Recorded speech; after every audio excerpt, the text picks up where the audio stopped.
Welcome to the Have Mandolin Will Travel podcast. This is the Lorem Ipsum Christmas EP, Part 2. This piece is a look at the conception and writing of my original song, Maybe Next Year, Christmas 1914, written for my Lorem Ipsum Christmas EP, which released on November 29th, 2025. So if you're interested in how the sausage is made, this is for you.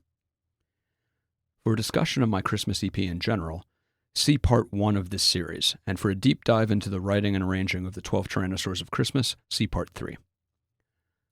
Part 1. Conception.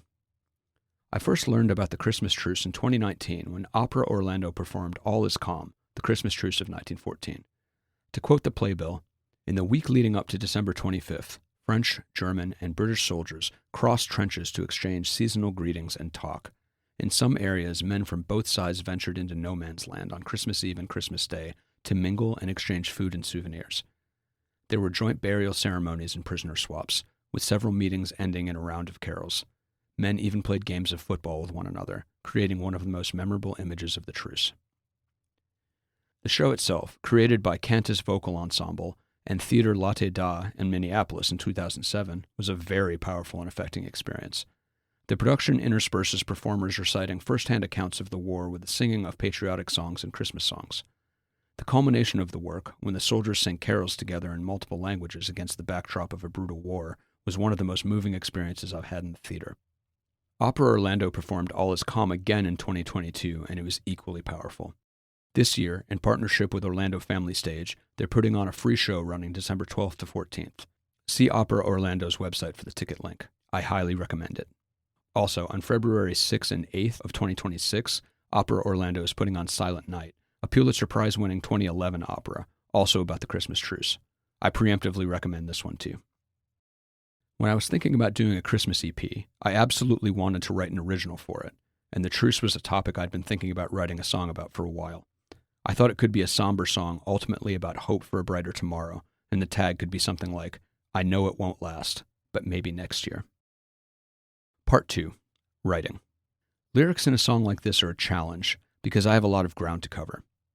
Since it's a historical event and one people may not be familiar with, I need to very quickly establish the setting, and as this song is a story, I also have a plot to convey.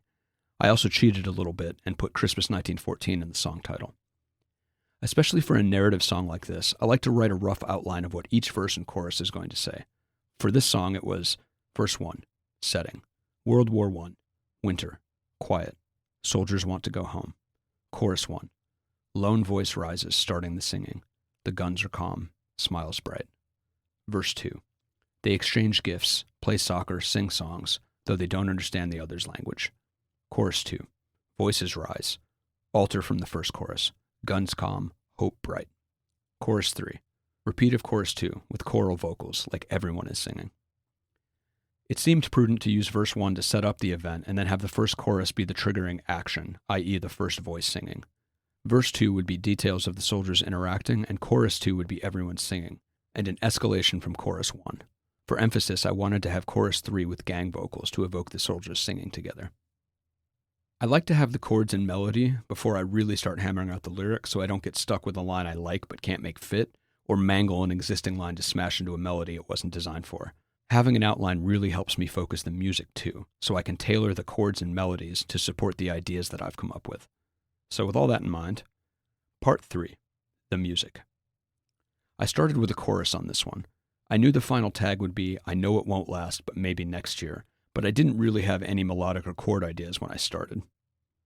Given how Silent Night has become sort of the shorthand for the Christmas Truce, I thought using it as a starting point would be a nice homage. Silent Night is also my second favorite Christmas song after O Holy Night. So like Silent Night, Maybe Next Year is also in triple meter, 6/8 in this case. Silent Night is structured like this using the chord numbering system. The Silent Night Holy Night part is 1, 1, 5, 5 dominant 7, 1. The Roundion Virgin part is 4, 1, 4, 1, and the Sleep in Heavenly Peace part is 5, 5 dominant 7, 1, minor 6, 5, 1. In the key of G, that would be G, G, D, D7, G for Silent Night, Holy Night, C, G, C, G for Roundion Virgin, and D, D7, G, E minor, D, G for Sleep in Heavenly Peace. I wanted to use the chord harmony to reflect the mood and ideas of the song, and given the World War I subject matter, I made some changes. For starters, I adjusted the opening line's 1 chords to the relative minors, which is mostly the same notes, but centered around a different tone, which gives a more somber cast in this context. So, G, G, D, D7, G turned into E minor, G, D, D7, E minor. I repeated this line twice, then took the roundy inversion progression and turned that 4 chord, C in this case, into its relative minor, again giving it a more mournful feel than Silent Night has. So this, C, G, C, G, turned into A minor, G, A minor, G. The lyric here ended up as "The guns stand calm, smiles shine bright," an homage to the "all is calm, all is bright" line in Silent Night. Given that chord harmony, I wanted to go up for "They Know It Won't Last," and I thought the minor 3 chord, B minor, had a poignant, almost plaintive quality. So the tagline became, "And they know it won't last, but maybe next year," over B minor, E minor, A minor, D, D7, G. With those chords in mind, I wrote the chorus melody. I landed on the first chorus line being "A lone voice rose," and I wrote the chorus melody to feature a lot of ascending patterns in the first section to reflect voices rising out of silence. For the second section, from "The guns stand calm," I had the melody start to trend downward as it leads to the sad realization that they know it won't last. The verse chords are simpler than the chorus, being E minor, A, D, D7, G in verse 1. I ended up switching the minor 6 chord to its relative major for the first half of verse 2, which ended up G, A minor, D, D7, G. As I was thinking about the plot, I decided this part of the song was going to be the most hopeful, and I wanted the brighter G major chord rather than the more morose E minor. I wanted the opening lyric of the song to be "The snow falls down," as it is a simple image that helps establish the winter setting and is understated enough to establish that it's a quiet moment. We don't start with guns or echoes of sound, but with snow silently falling. With this in mind, I wrote the verse melody to be a generally descending one, falling like the snow, in opposition to the generally rising melody of the chorus. So now I had chords and vocal melodies for the choruses and the verses. I decided I wasn't really going to have a solo, so the interlude between chorus 1 and verse 2 is just a single restatement of the verse 2 chords, signaling the transition to the hopeful section.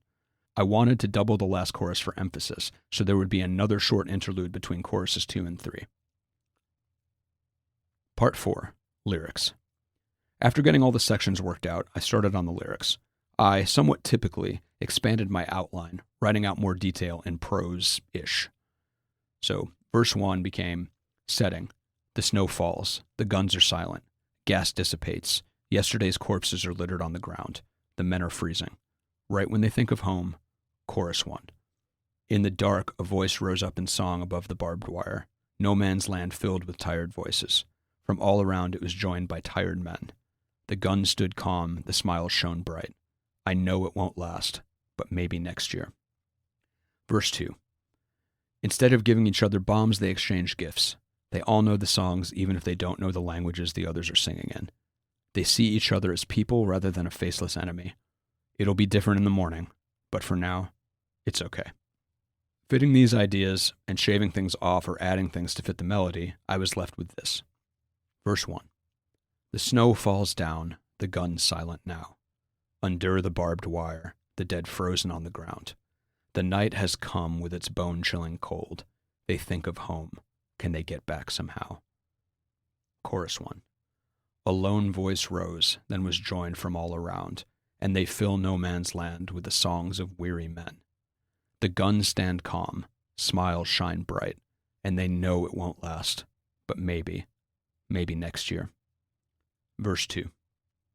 They trade gifts instead of bombs, they laugh and embrace. The words are unclear, but their songs are the same.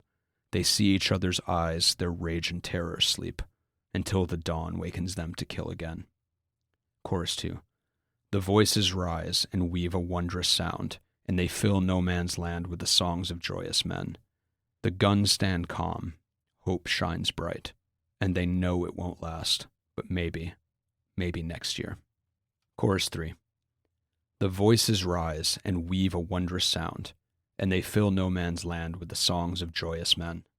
The guns stand calm, hope shines bright, and I know it won't last, but maybe next year. As is my usual mode, I wrote this in mostly blank verse, i.e. unrhymed, though there are moments, especially in the first verse, that have some approximate rhymes via the vowels. I prefer blank verse or mostly blank verse because it allows a more natural poetic line.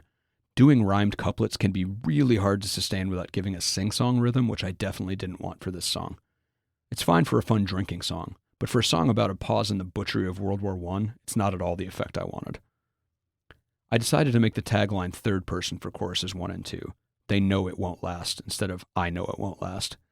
The narrative voice is in third person and is not a participant during the verses, and I thought it would make a nice contrast in chorus 3 to switch to I, both because it's from the perspective of all the soldiers singing the gang vocals, and to universalize it. The first choruses take place in 1914, and they hope peace will last next year. The last chorus is 2025, and I am still hoping the same thing. I found that slightly altering a chorus lyric the second time through can be a powerful tool, and the contrast from the first chorus really emphasizes whatever's different. See Pearl Jam's Light Years for a stellar example of this. No pun intended. Honestly, not intended. Hence the changes from lone voice to voices, joined from all around to weave a wondrous sound, and smiles to hope. I am aware that I shifted into past tense for line 1 of chorus 1. It was important to me that it was a lone voice, but I couldn't make the proper grammar work while fitting the meter in present tense, so I sacrificed grammatical consistency for the greater good. Fucking English language. In verse 2, I intentionally kept the wakens them ambiguous. Them could be the men, or them could be the men's rage and terror. The dark ending of this verse also led me to switch from the more optimistic G major chord it started with and go back to verse 1's E minor halfway through. Part 5. Arrangement. I originally wrote this in A major / F sharp minor, but realized I was potentially going to have trouble singing it. I really liked the voice leading and the arpeggiated guitar at the beginning though, meaning I couldn't just shift it down a step by switching from an open A style chords to open G. Then I remembered Mike had a baritone acoustic guitar at the studio, which is tuned to 5th down from a regular guitar. I could capo the baritone at fret 3 and play it the way I wrote it in A / F sharp minor, and it would come out as G / E minor. So if it sounds like it goes lower than a regular guitar can at the beginning, that's because it does. I wanted to keep this arrangement relatively simple.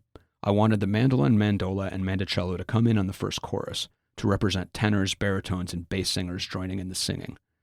So the mandolin comes in first with harmonics on lone voice rows. It's the tenor that starts it all. 2 measures later, the mandocello comes in, and the mandola 2 measures after that. The arrangement is very simple, just dotted quarters, almost tentative, like the men are unsure of themselves as they join in. The interlude quotes the Sleep in Heavenly Peace melody from Silent Night. In verse 2, the rhythms get a little more complicated, and the instruments do some call and response type figures, reflecting the soldiers interacting with each other in song and in action, and chorus 2 maintains this slightly elevated rhythmic complexity and interplay.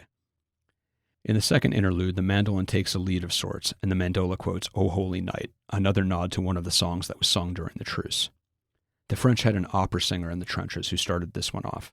In Opera Orlando's All Is Calm, this moment gave me chills both times I saw it. I simplified the instrumental arrangement in chorus 3 because I knew there were going to be gang vocal tracks, and I didn't want to accidentally reduce the impact by distracting from them. Halfway through, the mandola does pick up on the idea that the mandolin played during interlude 2, but the gang vocals had been well established by then, and I wanted to keep the momentum going. I wrote the gang vocal parts in 3-part harmony with a bass, baritone, and faux tenor. I can't sing tenor parts, so it's just higher than the other 2, but not actually a tenor part. I was going to do multiple takes of each part and layer them together so it sounded like an impromptu choral performance. When all this was recorded, I sent a version to Abigail Klein, a great songwriter and great friend, who offered to record a bowed upright bass for it. I may or may not have sent it to her, hoping she might say this. I sent her a bounce of the track with a click on, i.e. the metronome, and a couple of notes as to what I was looking for. She lives in Chicago. About a week later, she sent me 3 different takes with some different ideas, and Mike and I sorted through them. I think the bowed bass adds a lot, and it fits the mood of this song far better than an electric bass would have. Part 6. Performance. Of the instruments, I probably spent the most time tracking the baritone guitar.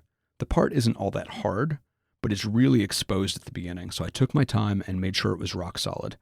The guitar is actually 2 separate baritone tracks, one for the arpeggios and one for the strumming that starts at the first chorus. You do this so you can put a different EQ and or volumes on one part without affecting the other. The mandocello arpeggios that start on "They See Each Other's Eyes" in verse 2 were physically the hardest things I had to play, but I was really well practiced, so it didn't take very long. Oh, and the first interlude timing was actually kind of hard to get right, as it's like this 3-against-2 rhythm, which is really hard for me to internalize.